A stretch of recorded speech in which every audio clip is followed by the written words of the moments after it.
अस्सलाम वालेकुम, welcome back to another vlog. आज मैंने कल वीडियो एक अपलोड की थी जिसमें जो है ना वो नोटिस आया हुआ था। उसके बारे में काफ़ी ज़्यादा सब्सक्राइबर्स ने जो है ना हाईलाइट किया था कि ये जानबूझकर वापडा वाले जो है ना करते हैं, आपके यूनिट खाने के लिए इस तरह की हरकतें करते हैं। क्योंकि 39 किलोवाट का जो लोड है MDI मींस के जो मैक्सिमम डिमांड इंडिकेटर है उसके अकॉर्डिंगली वो किसी भी टाइम पूरे महीने के अंदर एक टाइम पे मैक्सिमम आपकी जो कंजप्शन है डिमांड और सप्लाई दोनों को जो है ना वो इंडिकेट करता है।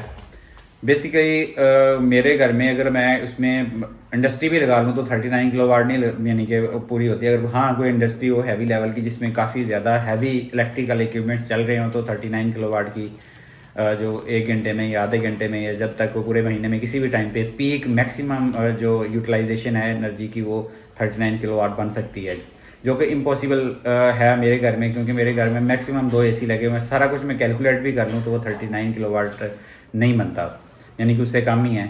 तो उसके बाद मुझे बहुत सारे लोगों ने मैसेज किया था कि आप जो है ना जाके रीडिंग्स लें अपने ग्रीन मीटर की। मैंने ग्रीन मीटर की रीडिंग्स ली हैं। ग्रीन मीटर की रीडिंग्स में मुझे जो 16-17 नंबर की रीडिंग और 21 नंबर की रीडिंग कुछ लोगों ने रिकमेंड की थी कि वो लें। आई डोंट नो कि किसकी बेस पे, लेकिन मुझे जो वैल्यू है ना 16 नंबर की है या 17 नंबर की एग्जैक्ट मैं शेयर करूँगा। मैं भी लेके आया हूँ ग्रीन मीटर की रीडिंग, वो उसके साथ मैच कर रही है क्योंकि वो 3.9 आ रहा है वहाँ पे एग्जैक्ट। आप लोगों के साथ भी मैं शेयर कर रहा हूँ, इसके बाद शेयर करूँगा कि वो क्या आती है।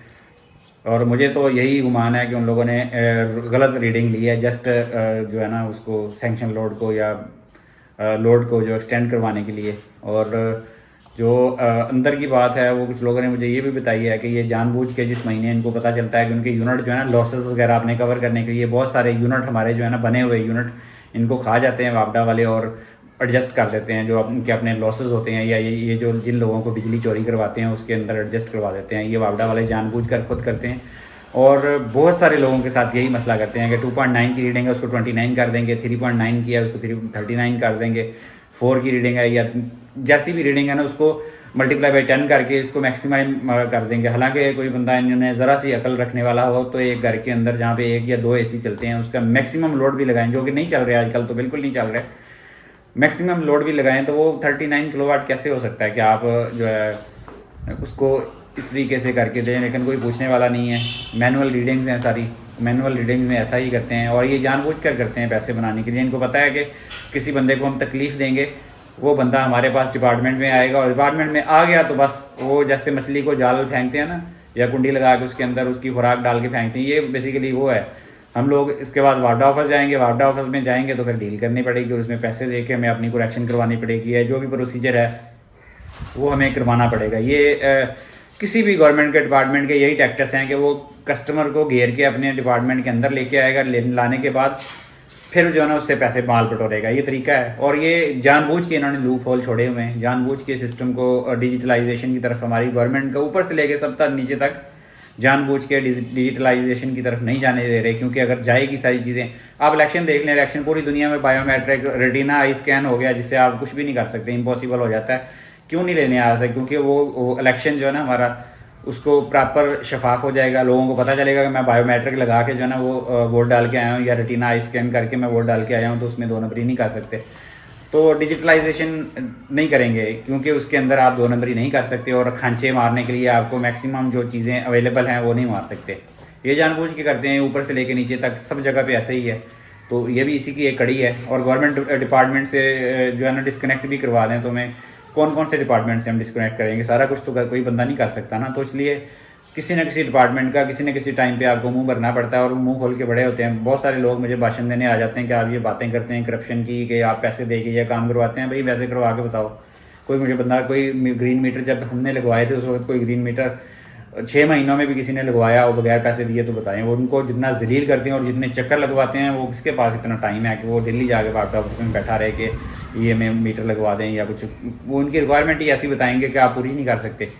तो हराम दे के इनको हराम खिला के ही काम करवाना पड़ता है, सॉरी टू से बट। लेकिन मुसलमानों के अंदर ये मुसलमानों का कल्चर है और हमारे मुल्क का तो ये ख़ास तौर पे है कि हमारे मुल्क में तो हर गवर्नमेंट डिपार्टमेंट अपने लूप होल्स ऐसे रखता है जिसके अंदर से जो है ना वो मीन्स के आपको पैसे देने ही पड़ते हैं। वो इस तरीके से सिस्टम को डिज़ाइन करेंगे कि अब आप पाक ID ऐप है उसके अंदर देख लें। मैंने डेथ सर्टिफिकेट मेरे वालिद और वालदा का बनवाना था मैंने उसमें हर कोशिश करके देख ली अपने तौर पे। वो पैसे लेके आए, एक दफ़ा फ़ीस भी ज़ाया कर दी पैसे लेके।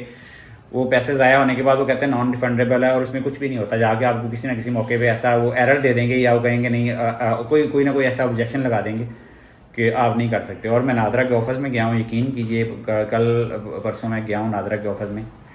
इतना ज़्यादा रश था वहाँ पे, जो भिखारी, हमारी कौम को भिखारी बनाया हुआ है। वहाँ पे जो पैसे लेने वाले, जो रमज़ान पैकेज के पैसे हैं, ये जो गरीबों के हर महीने जो 1200-1500 रुपये पे जो इन्होंने खैरात लगाई हुई है, जो आवाम को कोई टेक्निकल स्किल्स नहीं देनी, कोई फैक्ट्रियाँ कारखाने लगा के नहीं देने, कोई स्किल नहीं देनी, उनको भिखारी बनाओ कि वो बात ही ना कर सकें। उनको पता है कि मरीम नवाज़ के, नवाज शरीफ के, इमरान खान के भिखारी हैं, कुछ ना कुछ वो पैसे लेके सारा दिन नारे लगाते रहेंगे। तो वहाँ पे नादरा ऑफिस फुल था, उसमें कोई 1000 बंदा खड़ा हुआ था उस वक्त। औरतें, ख़वातीन, बच्चे, मर्द, बच्चे जो लाइन बना के पैसे लेने के लिए उधर लाइनों में लगे खड़े थे। और आम बंदा जिसने जेन्युइन काम करवाना होता है वो बिल्कुल वहाँ जाके जलील ही होता है, उसके अलावा कुछ नहीं हो सकता। तो यहाँ पे मैं अभी आपके साथ नेक्स्ट जो है ना शेयर करता हूँ, जो मैं अभी मीटर की रीडिंग सारी 1 से लेके 31 नंबर तक सारी की सारी रीडिंग्स जो है ना 32 नंबर तक सारी की सारी रीडिंग्स लेके आया हूँ, वो भी शेयर करूँगा। उस पर भी मुझे गाइड कीजिएगा। और मैं आज गया भी था वापडा ऑफिस में, लेकिन वहाँ पे बंदा रेवेन्यू ऑफिस का नहीं, ये भी इनकी है टैक्ट्रस। आज वर्किंग डे है, वर्किंग डे के अंदर मैं रेवेन्यू ऑफिस में गया हूँ। मैंने कहा जाकर उसको वीडियो दिखाऊँ, इनको जो पता चल जाए कि कोई बंदा इनके लिए मसाइल, यानी कि कोई मसला मसाइल लेके आया है, कोई किसी का है, तो वो जानबूझ के बंदा आगे पीछे हो जाता है, या वो निकल जाता है कहीं आगे पीछे के जो है ना, क्योंकि फिर उसके दाम बढ़ते हैं। जैसे जैसे आप ज़्यादा से ज़्यादा चक्कर लगाएंगे, आप कहेंगे भाई दाम बढ़ेंगे, और उसी तरीके से वो जो है ना वो उनका रेट बढ़ता है, रेट बढ़ा के वो काम करवाते हैं। ये अलमिया है इस मुल्क के अंदर। यहाँ आप जो है ना 1 नंबर से लेके 2 नंबर की ये डेट आती है, आप देख लें किसी भी रीडिंग के ऊपर जो है ना, ये 3, 4 नंबर, 5 नंबर, 6 नंबर, किसी भी नंबर के ऊपर जो है ना आपको 39 की फ़िगर नहीं आएगी नज़र। ये मैंने बड़ी क्लैरिटी के साथ शाम के टाइम, इससे ज़्यादा नहीं बन सकी, लेकिन आपको मैं जो बताना चाहता हूँ कि किसी जगह पे 39 नंबर की डिजिट नहीं आएगी। 16 या 17 नंबर पे भी जाके आगे जो है ना वो आया 39 की बजाय 3.9 की फ़िगर आएगी। आप देख लें, ये देखें आप 3.9 की फ़िगर आएगी 17 नंबर पे, जो कि मैच करती है। लेकिन फिर भी जो है ना इन लोगों ने 39 उसको डाला हुआ है, और या 21 नंबर पे भी 3.9 की आती है।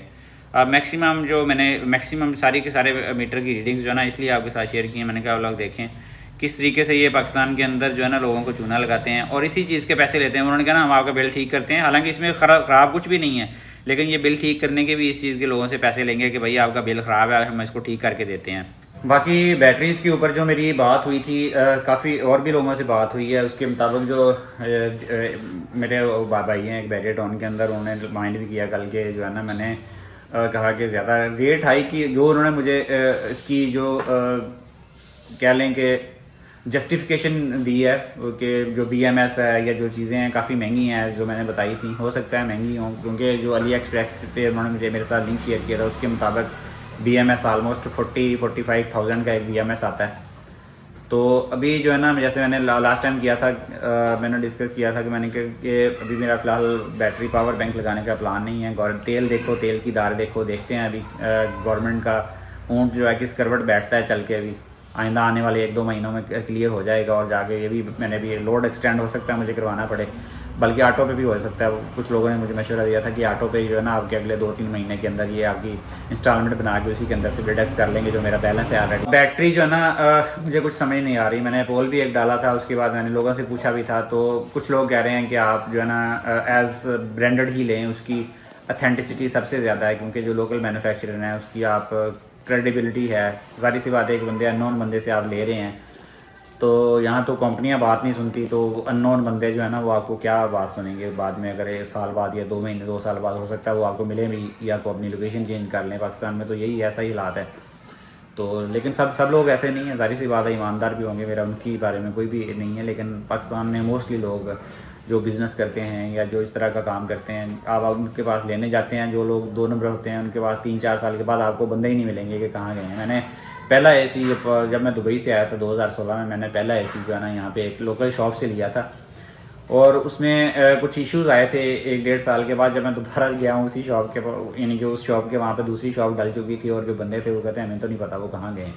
तो ये ऐसा सीन भी होता है। और कुछ लोगों ने मुझे कहा था कि आप वो खुद बनवाएं, जैसे मैंने डिस्कस उसकी प्राइस ब्रेकडाउन दिया था। तो फ़िलहाल तो अभी कुछ भी डिसाइड नहीं किया, और मैक्सिमम लोगों ने तो मुझे यही सजेशन दी थी कि आप जो है ना उसको ब्रांडेड किसी अच्छी कंपनी की बनी बनाई बैटरी लें, वो ज़्यादा सूटेबल है। बाकी दूसरे कुछ लोगों ने मुझे कहा भी था कि खुद भी बनवा लेंगे। आप बने हुए लोग जो है ना, ट्रस्टेड बंदा देख के उससे आप बैटरी परचेज़ कर लें।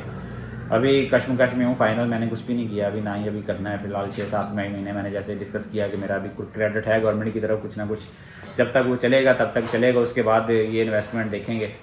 तब तक के लिए देखें क्या होता है। बाकी नेट मीटरिंग का कोई फ्यूचर नहीं है, नेट मीटरिंग या नेट बिलिंग या कुछ भी नहीं है। ये बेहतर है कि आप इसको अपने पावर बैंक पे ले जाएं। कल से फिर दोबारा जो है ना थोड़ा बादल शादल आए हुए हैं, अभी कोई भी प्रोडक्शन वगैरह ऐसा नहीं है।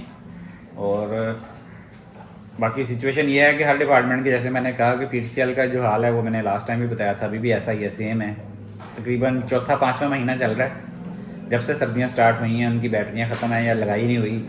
जो ही लाइट जाती है, जिस एरिया में एक्सचेंज है उस एरिया की लाइट जाती है तो बंद होती हैं। और PTCL के अपने बंदे जो है ना, उन्होंने पैसे लेके प्राइवेट लोगों को नेट दिए हुए हैं, और प्राइवेट लोगों की नेट इतने एक्सपेंसिव है क्योंकि मोस्टली हमारे एरिया में यहाँ पे अमेज़ोन वगैरह का काफ़ी ज़्यादा काम है। तो अमेज़ोन वाले लोगों ने अपनी डायरेक्ट IP एड्रेस लेके नेट उनसे हाई, वो नहीं, वो 40 से 50 हज़ार पर मंथ वाले नेट हैं।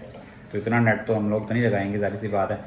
प्राइवेट PTCL का इसलिए हमने लगाया, थोड़ा सा उसके रेंज के अंदर आ रहा था हमारा। बाकी प्राइवेट कोई अच्छे वाले फाइबर अभी हमारे नहीं एरिया में आए, वो आते हैं तो फिर इंशाल्लाह वो इंस्टॉल करेंगे। तो कहने का मतलब ये था कि वो भी PTCL का मसला अभी तक हल नहीं हुआ। 4-5 महीने हो गए, दिन के 24 घंटों के अंदर ऑलमोस्ट 10 घंटे जो है ना लोड शेडिंग की वजह से नेट बंद रहता है। आई डोंट नो कि कोई पूछने वाला नहीं, किसी भी गवर्नमेंट डिपार्टमेंट का कोई भी हाल नहीं है। ये 2-3 डिपार्टमेंट जिनसे हमारा डेली वास्ता पड़ता है उसकी हालत तो आपके सामने है। बाकी आप देख लें पाकिस्तान किस लिए, हम हमारी जुडिशल जस्टिस सिस्टम का हाल आपके सामने है। दुनिया में 129वें या 130वें नंबर पे हमारी अदालतों का हाल है, और पुलिस का, बाकी इदारों का हाल आपके सामने है। इसी दुआ के साथ आपसे इजाज़त लेंगे, आपसे मुलाकात होगी इंशाल्लाह कल एक नए ब्लॉग में। तब तक के लिए हमें अपनी दुआ में याद रखिएगा। अल्लाह हाफ़िज़।